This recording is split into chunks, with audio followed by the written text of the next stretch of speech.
over time, it will eventually fade away. Or, well, why not? So that's what we hear very often. There's this relativism. In fact, we think we're much stronger, much smarter than our enemies. We'll come back to that. During your studies, you conducted an infiltration investigation into the Brotherhood circles in Belgium. Maybe you can tell us about it, how you went about it, and in what way did this investigation give you a sharp perception of the situation that you are reporting to us today? So I conducted this investigation to provide some context. That's where the idea came from. It's not something that happens overnight. It's mainly because I was a social worker. I worked as a social worker for 20 years in Brussels with the public. I am mainly from the Muslim community, but not only that, but a lot in any case. And I actually saw in many municipalities, not just Molenbeek, but it was Saint-Gilles, Anderlecht, Saint-Josse, Schaerbeek, etc., that the wearing of the veil had exploded tremendously. For a few years, there was a rise in women wearing the veil.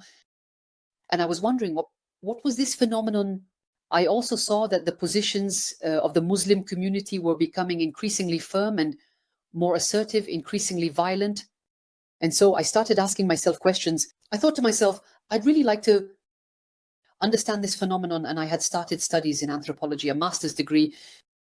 And at the end of this master's program, I was given the opportunity to do field work, what we call field work, for 6 months. So I wanted to enter a place frequented by Muslim women, and that's how I started looking for them on social media. A group of women, groups of women, at least in Brussels.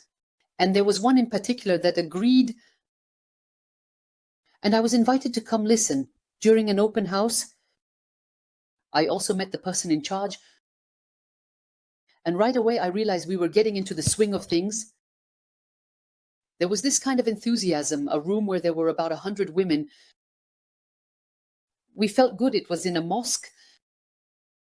We felt like we were being re-energized, that there was a kind of strength where everyone supported each other. So I thought to myself, it would be interesting to do this field work.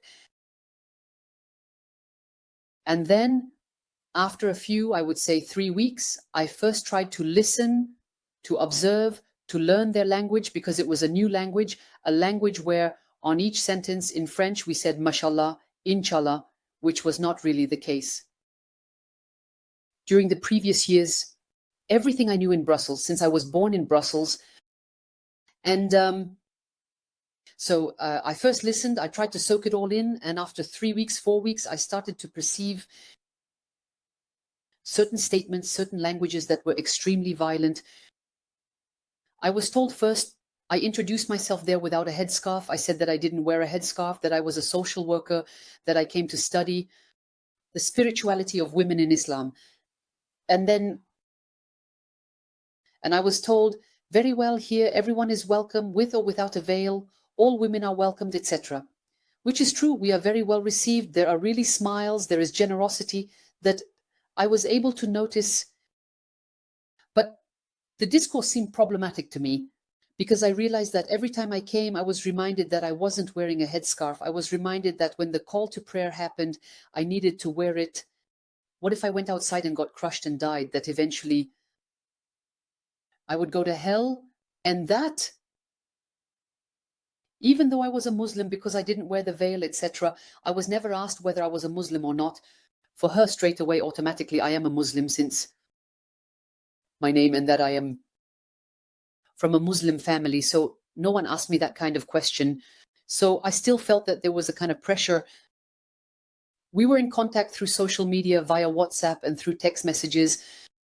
So I was constantly being contacted, meaning that all the women would receive in the evening, at any hour, day or night, text messages to remind them that there was a certain moon, etc., that the next day they had to fast because it would earn them 1,000 points to go to paradise, what we call hasanates.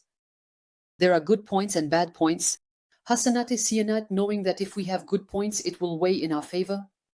When we die, it will weigh in our balance to gain access to paradise. So that's constant, obviously. So we are immersed on, if you will, in a lawful world, which Florence Berger-Blacler refers to. We talked about it in her book, Frérisme and its Networks of Inquiry. And so, in fact, we are soaked in all of this. And we are explained the risks when we die. We're also constantly being talked about death, hell, and the worst case scenarios. Paradise a little less, but it's mainly hell that is emphasized to remind us of how we dress, that ultimately brands are haram, that it's shaitan, that any brand is a triye, etc. Me, I get that a lot. The comment was because at the time I wore a lot of Lacoste polos, so I would get a lot of remarks about that. The prohibition of listening to music as well. We're not told that directly, but we're told